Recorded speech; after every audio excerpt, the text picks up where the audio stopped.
We're in the back of the Frazer unit, Carrollton's EMS module, with Ron Grillioth with Schroth Safety Systems. He's in the High Mobility Restraint System. Why don't you tell us a little bit about this?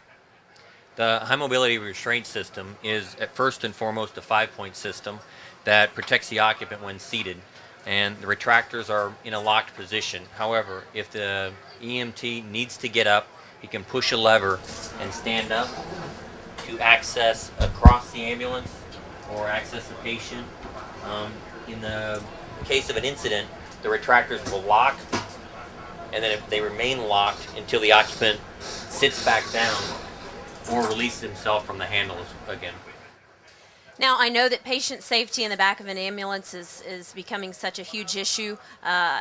Did you start in ambulance restraint systems? What is Schroth's main business? Schroth mainly does aviation restraints. We also do racing restraints. We have like 60% of NASCAR, quite a bit of Formula One, IRL racing.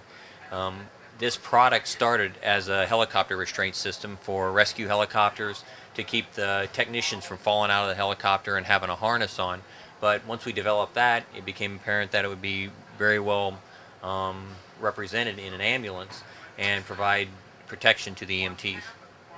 And are you seeing people moving to this very quickly? The response has been unbelievable. People really, really want it, and it seems like injuries in the backs of ambulances are a real issue, and they're really pushing us. The product should be available the end of next month, and we should be able to start producing it and saving lives. What kind of testing do you have to do for these from a federal standpoint? We've done full-scale ambulance crash tests with NIOSH in the standing up position as well as a sitting down position, and the restraints performed excellent and kept the dummy off the front wall and kept injuries from happening. Now, I also noticed that we have a restraint system built into a captain's chair. You've partnered, with EVS for that? Yes, EVS provides the high mobility system in their chairs as well as a 5-point system.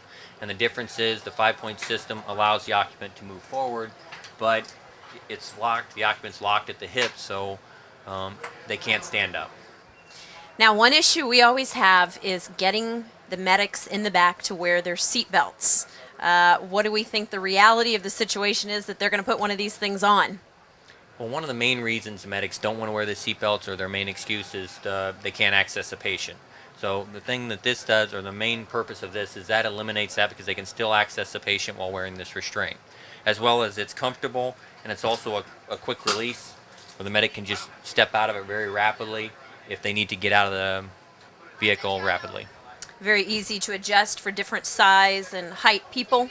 Fits all size from 5th percentile female to a 95th percentile male. We can completely adjustable around the waist, in the back, and all areas. Fantastic. Thanks for sharing with us today. No problem.